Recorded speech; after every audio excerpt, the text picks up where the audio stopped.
तो गाइज मैं हूं अंकित और आप दिख रहे हैं रेसलिंग फैंस नेटवर्क। शुरू करते हैं गाइज अपनी बातों को हम लोग सबसे पहले स्मैकडाउन की प्रीव्यू को देखते हुए। तो भाई कल होने वाला एक बहुत ही मैसिव स्मैकडाउन का एपिसोड, यहाँ के लिए क्या क्या कंफर्म है वो देख लेते हैं।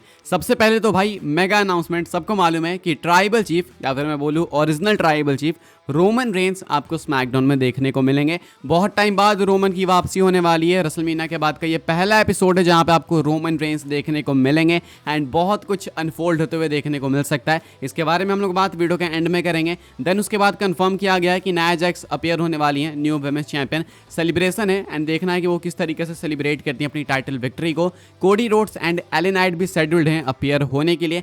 साथ में एज स्टाइल्स भी प्लान्ड है, अभी अनाउंस नहीं करा गया एज स्टाइल्स को, लेकिन PW इंसाइडर का कहना था कि एज स्टाइल्स भी अपनी वापसी आपको स्मैकडाउन में करते हुए दिखेंगे। तो एक अच्छा कार्ड दिख रहा है। कल बिल्कुल मिस मत करना भाई, 5:30 मतलब 5:30 में उठ जाना सुबह 5:30 में। ये एपिसोड मिस मत करना। Most likely Roman Reigns show को स्टार्ट करेंगे। मैं चाहता हूं वो शो को एंड करें, लेकिन हो सकता है कि वो शो को स्टार्ट करें। तो देखना होगा कब होता है कब नहीं होता है रोमन का सेगमेंट, लेकिन आप पूरा एपिसोड देखो, कल बहुत इंपॉर्टेंट एपिसोड होगा एंड स्मैकडाउन के लिए यही कुछ प्रीव्यू है। कितने एक्साइटेड हो भाई आप लोग कमेंट करके बताना। स्पेशली मुझे पता है सब रोमन के रिटर्न के लिए एक्साइटेड है, स्टिल आप लोग एपिसोड के लिए ओवरऑल कितना एक्साइटेड हो कमेंट करके बता सकते हो। आगे बढ़ते हैं गाइस, बात करते हैं अगली स्टोरी के बारे में एंड बैश इन बर्लिन की टिकट सेल्स देख लेते हैं भाई। इसको लेकर अपडेट निकल के सामने आई है। अपना अगला प्रीमियम लाइव इवेंट होने वाला है बैश इन बर्लिन जर्मनी से। कैपेसिटी होने वाली है 13,319 की, जिसमें से कि डिस्ट्रीब्यूट हो चुके हैं 11,968 टिकट्स। बचे हुए सिर्फ 1,351 टिकट्स, यानी कि सिर्फ 1,351 टिकट्स। अब ऐसे में ज़्यादा कुछ ऐसे नंबर्स नहीं है, ये इजीली सोल्ड आउट होने वाले हैं। यानी कि बैश इन बर्लिन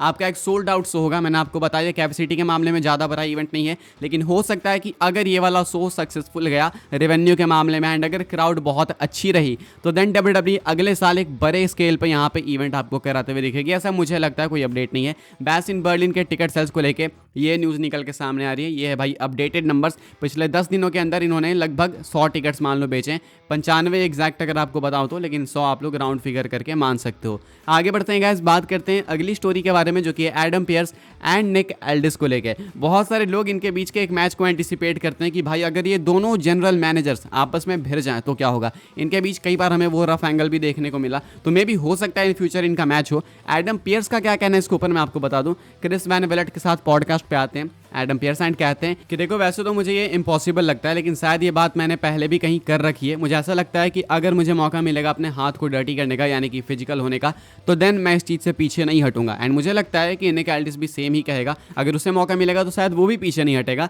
तो एक तरीके से आप इसको हाँ भी कह सकते हो, मतलब हाँ हम लोग इस चीज़ को रूल आउट नहीं कर रहे हैं। अगर कभी मौका मिला तो मे बी यस, लेकिन इसकी पॉसिबिलिटी ऑलमोस्ट नेग्लेजेबल है, बहुत कम चांसेस हैं। एंड मुझे भी लगता है भाई देखो निक एल्डिस का तो मैं ऑलमोस्ट श्योर हूँ कि आज ना कल, 1 साल बाद, 1.5 साल बाद, 2 साल बाद वो compete करेंगे। वो एक अच्छे रेसलर हैं, वो compete करेंगे। एडम पियर्स भी एक टाइम पे करते थे, लेकिन वो बहुत पुराना समय हो गया। अब एडम पियर्स शायद उस लेवल पे नहीं कर पाएंगे। आखिरी बार एडम पियर्स को एक मैच मिला था तो वो था रोमन रेंस के अगेंस्ट, लेकिन वो नहीं हुआ था, हम सबको मालूम है। तो ऐसे में हो सकता है भाई कि एडम पियर्स वर्सेस निक एल्डिस फ्यूचर में हमें मैच देखने को मिले, लेकिन पॉसिबिलिटीज़ काफ़ी कम है। कि आप चाहोगे इनके बीच का एक मैच देखना, कमेंट करके बताना भाई। एक फन मैच हो सकता है, लेकिन अगर सीरियस गए तो देन हाँ भाई उस हिसाब से भी एक अच्छा मैच हो सकता है। आगे बढ़ते हैं गाइस, बात करते हैं अगली स्टोरी के बारे में जो कि John Cena and Bron Breakker को लेकर। तो ब्रॉन ब्रेकर बिल्कुल हाथ धो के पीछे पड़ चुके हैं जॉन सीना के।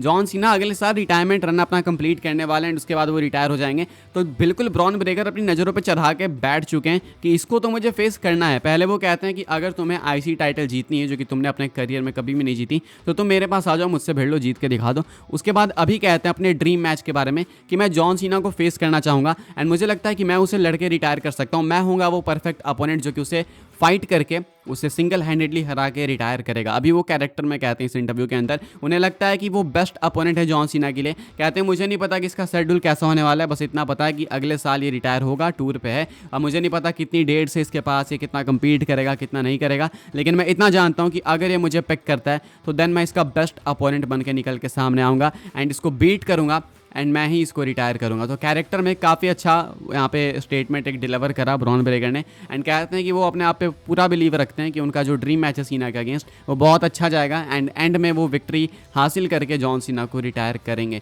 क्या आप चाहते हो ब्रेकर एंड जॉन सीना के बीच का मैच देखना? मैं 100% देखना चाहता हूँ भाई। ये एक मैच अगर हो गया ना मज़ा आ जाएगा। एक्चुअली में मैच आपको बहुत पसंद आएगा अगर जॉन सीना अपनी लिमिट्स थोड़ी सी क्रॉस कर पाएँ, अगर रिंग में थोड़ा और वापस से पहले जैसा हो पाए तो। आगे बढ़ते हैं गाइस, बात करते हैं अगली स्टोरी के बारे में एंड एक सैड न्यूज़ कवर करते हैं, एक बैड न्यूज़ कवर करते हैं जो कि सेथ फ्रीकिन रॉलिंस को लेके। मैंने आपको बताया कि वो जो ब्रॉन्सन रीड वाला एंगल दिखाया इन्होंने मंडे नाइट रॉ पे, जहाँ पे वो रॉलिंस के ऊपर अटैक करते हैं, वो एंगल इसीलिए दिखाया गया था ताकि रॉलिंस को टेलीविजन से ऑफ दिया जाए बिकॉज रॉलिंस इंजर्ड हैं।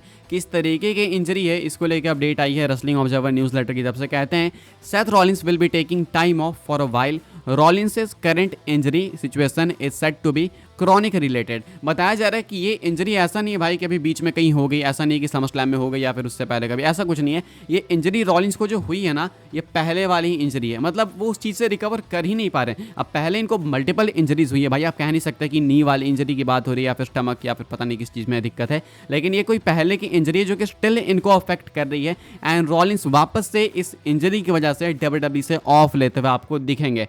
रिकवरी डेट, कमबैक डेट कुछ नहीं पता, कुछ भी स्पेकुलेशन इन्होंने नहीं करी है, आगे करेंगे कुछ आने वाले हफ्तों के अंदर मुझे बिलीव है, तो देन हमें पता चले। उसके बाद देखना होगा भाई कि क्या पता ये आके ब्रॉन्सन रीड के साथ फ्यूड करेंगे या फिर क्या करेंगे। इतना मुझे समझ आ गया कि CM पंक के साथ फ्यूड इनकी भाई बहुत मुश्किल से होने वाली है।